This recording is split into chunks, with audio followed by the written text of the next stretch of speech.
கோவை பீளமேடு பகுதியில் பாஜக மாநில தலைவர் நயனா நாகேந்திரன் எம்எல்ஏ வானதி சீனிவாசன் கூட்டாக செய்தியாளர்களை சந்தித்து வருகின்றனர். அந்த காட்சிகளை தற்போது காணலாம். இன்னைக்கு எல்லா பெற்றோர்களையும் கண்கலங்க வைக்கிறது, மனம் பதபத வைக்கிறது. இதற்கு யார் காரணம்?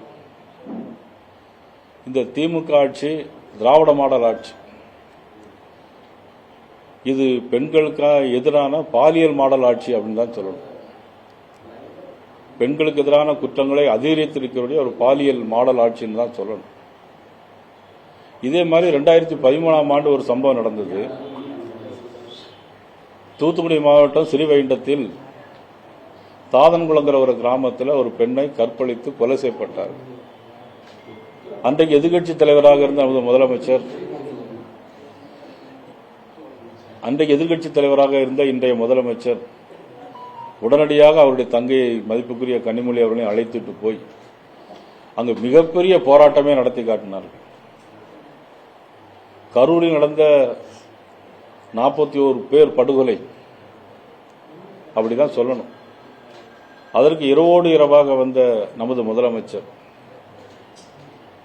நேற்று நடந்த சம்பவம் ஒரு சாதாரண சம்பவமாக யாரும் நினைத்து விடக்கூடாது.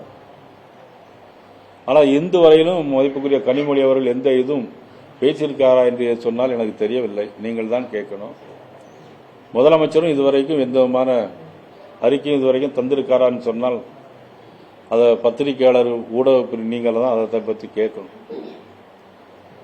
இதுக்கெல்லாம் அடிப்படையாக காரணமாக இருக்கக்கூடியது கோயம்புத்தூர்ல நமது மதிப்புக்குரிய அகில இந்திய மகளிர் அணி தலைவர் வானதி சீனிவாசன் அவர்களும் திரு முருகானந்தம் அவர்களும் சொன்னார்கள், கோயம்புத்தூரிலே கஞ்சா போதைப் பொருள் அதிகமாக இருக்கிறது. மெத்துப்பட்டை அதிகமாக இருக்கிறது. ஆனால் இவர் காவல்துறை அதிகாரியே சொல்லியிருக்கார், இதை வெளியே சொன்னா என்னுடைய உயிருக்கே ஆபத்து வரும்னு ஒரு காவல்துறை அதிகாரி கோயம்புத்தூரில் ஒரு நல்ல அதிகாரி சொல்றார். அப்படின்னா நார்காட்டிக் போஸ்டிங் வாங்குவதற்கே 25 லட்சம் 30 லட்சம் ரூபாய் கொடுத்து கோயம்புத்தூருக்கு வர்றது மாதிரி காவல்துறை டிரான்ஸ்பருக்கு அவ்வளவு பணம் கொடுக்கறாங்க. காரணம் கஞ்சா இந்த போதைப் பொருளுடைய தலைநகரமாக, இரண்டாவது தலைநகரமாக கோயம்புத்தூர் விளங்கிக் கொண்டிருக்கிறது. பெண்களுக்கு எதிரான குற்றங்கள் 60% பெண்களுக்கு எதிரான குற்றம். இதுவரையிலும் மே மாதம் 5ஆம் தேதி 25வது வருடம் மே மாதம் வரைக்கும் 18,200 பாலியல் பலாத்காரங்கள் இந்த ஆட்சியில் நடைபெற்றிருக்கு. இதற்கு பெயர் தான் திராவிட மாடல் ஆட்சி. 18,200 6,000 கொலை குற்றங்கள் நடந்திருக்கிறது. 31 லாக்அப் டெத் மரணங்கள் நடந்திருக்கிறது. குழந்தைகளுக்கு எதிரான குற்றங்கள் 15% அதிகமாயிருக்கிறது. போக்சோ குற்றங்கள் 50% அதிகமாயிருக்கிறது. ஆனால் தொழில்துறையில் வெள்ளை அறிக்கையில் கேட்டால் விடமாட்டார்கள். வெறும் பேப்பரை தான் காட்டுவாங்க தொழில்துறை மந்திரி. நான் உண்மையிலே இன்றைக்கு கேட்கிற நமது முதலமைச்சரை பார்த்து நான் சொன்னது இதெல்லாம் சரியா இல்லை தவறா என்பதை மாண்புமிகு முதலமைச்சர் விளக்கம் தர வேண்டும் என்று நான் கேட்டுக்கொள்கிறேன். பெற்றோர்கள் தன்னுடைய பிள்ளைகளை கல்லூரிக்கு அனுப்பி படிக்க வைக்க முடியவில்லை. வேலைக்கு போய் பெண்கள் திரும்ப முடியவில்லை. இரவு நேரங்களில் பெண்களுக்கு பாதுகாப்பு இல்லை. இதையெல்லாம் திராவிட மாடல் ஆட்சி தான் பதில் சொல்ல வேண்டும். நான் சொன்னது தவறா, இவ்வளவு புள்ளி விவரங்கள் தவறா இல்லையா என்பதை அவர்கள் முதலமைச்சர் விளக்க வேண்டும். இதனை கண்டித்து பாரதிய ஜனதா கட்சியினுடைய அகில இந்திய மகளிர் அணி தலைவி மதிப்புக்குரிய வானதி சீனிவாசன் அவர்கள் இன்று மாலை கோயம்புத்தூரில் மிகப்பெரிய ஒரு ஆர்ப்பாட்டத்தை, பெண்களுக்கு எதிரான இந்த குற்றங்களை கண்டிக்கிற ஆர்ப்பாட்டத்தை அவருடைய தலைமையிலே நடத்த இருக்கிறார்கள். நாளை மறுதினம் தமிழ்நாடு முழுவதும் எங்களுடைய கட்சி மாவட்டங்களுடைய தலைநகரில் இதனை கண்டித்து ஆர்ப்பாட்டம் நடத்தப் போகிறோம். பாரதிய ஜனதா கட்சி என்றைக்கும் பெண்களுக்கு ஆதரவா எல்லா விஷயங்களிலும் நாங்கள் தொடர்ந்து பெண்களுக்கும் பொதுமக்களுக்கும் ஆதரவாக இருப்போம் என்பதை இந்த நேரத்தில் நாங்கள் உங்களுக்கு சொல்லிக் கொள்கிறோம். போலீஸ் நடவடிக்கை எப்படி இருக்கு சார்? காலையிலிருந்து நீங்க கேள்விப்பட்டிருக்கீங்க, சம்பவத்துக்கு அப்புறம் அவங்க எடுத்திருக்க நடவடிக்கை எப்படி பாக்குறீங்க?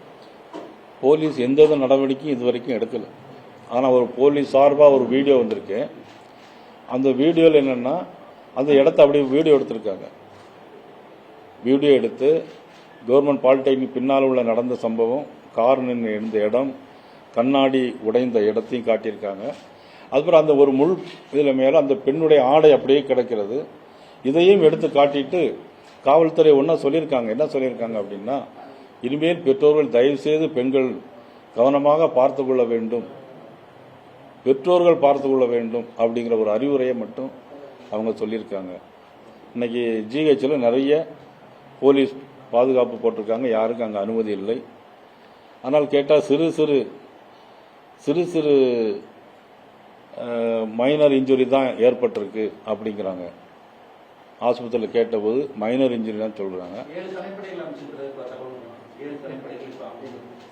இப்போ அனுப்பியிருக்காங்க. 7 தனிப்படை அமைக்கிறது பெரிய விஷயம் இல்லை, அதை கண்டுபிடிக்கணும் ஒன்று. இதே மாதிரி சம்பவங்கள் நடைபெறாமல் பாதுகாக்க வேண்டியதுதான் காவல்துறையுடைய கடமை. இதே மாதிரி இங்கே கோயம்புத்தூரில் ஒரு 7 தனிப்படை அமைச்சு இந்த போதைப் பொருளுக்கு அவங்க கட்டுப்பாடுக்கு ஏற்பாடு பண்ணியிருந்தாலும் அதுவும் இன்னும் வரவேற்கலாம். அப்படி செஞ்சுருக்கணும். போதைப் பொருள் இல்லாத ஒரு கோயம்புத்தூர் அப்படிங்கிற மாதிரி சொல்லணும். இன்னொன்று, அதே இடத்துல தான் ஒரு போலீஸ்காரங்களும் வெட்டப்பட்டிருக்காங்க. அதே இடத்துல தான் போலீஸ்காரங்க வெட்டப்பட்டிருக்காங்க. உடுமலைப்பேட்டையில் போலீஸ் நிலையத்தில் வெட்டப்பட்டிருக்காங்க. இன்னொரு காவல் நிலையத்தில் ஒரு பாதிக்கப்பட்ட அண்ணனுக்கு பதிலாக ஒரு தங்கை அவங்க போய் போலீஸ் கம்ப்ளைண்ட் கொடுக்க போயாச்சுன்னா இவங்க ஜாதி ரீதியாக அந்த பெண்ணை இன்சல்ட் பண்ணி வெளியே அனுப்புகிறாங்க. இந்த மாதிரி சம்பவம் தமிழ்நாட்டில் மட்டும்தான் நடக்க முடியும்னு நினைக்கிறேன். பெண்களை இப்படி அவமதிக்கிற ஒரு திராவிட மாடல் ஆட்சியாக தான் இன்னைக்கு இருக்கு. முதலமைச்சர் அதுக்கு என்ன பதில் சொல்ல போறாரு, என்ன விளக்கம் சொல்ல போறாருன்னு தெரியல.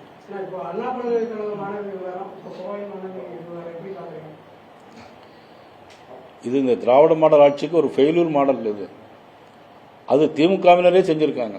ஆளுங்கட்சியை சேர்ந்தவரே சார், இன்னைக்கு சொல்லக்கூடிய சார் வேற, அன்னைக்கு சொல்லக்கூடிய சார் வேற. பிளே ஸ்டோர் மற்றும் ஆப் ஸ்டோரில் இருந்து பாலிமர் செயலியை QR கோடு மூலம் பதிவிறக்கம் செய்யுங்கள். செய்திகளை உடனுக்குடன் பெறுங்கள்.